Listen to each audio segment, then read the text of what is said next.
All right, let's talk about what David Axelrod brought up and the question of taxes. In the vice presidential debate, Paul Ryan once again got roughed up for failing to explain how you're going to pay for the 20% cut in tax rates by limiting deductions. Let's take a look. Here it is.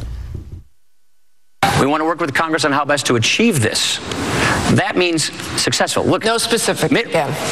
What we're saying is lower tax rates 20%, start with the wealthy, work with Congress to do it.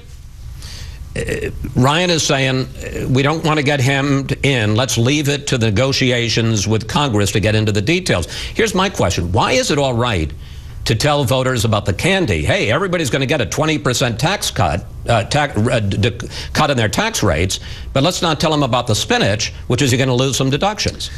We have talked about losing deductions. But you we have haven't talked been about specific. Well, because, Chris, in a campaign environment, to start negotiating in a campaign environment, you're going to lock in Republicans, you're going to lock in Democrats. But you locked them in on the 20% tax rate.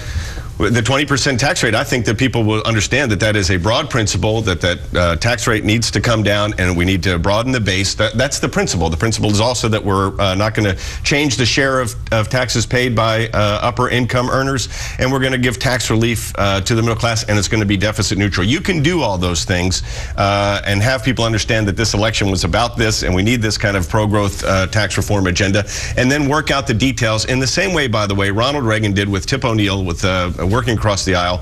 Governor Romney has a proven record of being able to work across the aisle. But you're not explaining, because there are a lot of questions from independent people, how do you pay for it? And you refuse to say how you're going to pay for it. What we have said is that we're going to pay for it with these by eliminating deductions and loopholes.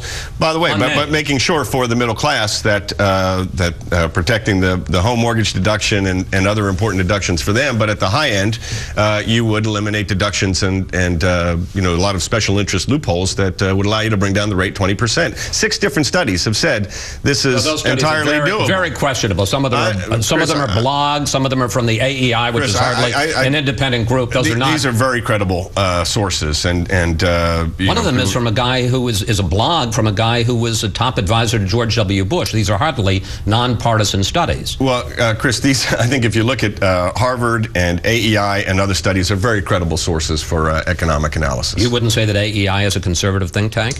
I would say that it is a right-leaning think tank. That doesn't make it not credible. It doesn't make it nonpartisan. It does make it nonpartisan. It is not a partisan organization. I can tell you there have been many instances where there have been things that AEI has come out with and said that I didn't find to be necessarily helpful to the Republican Party.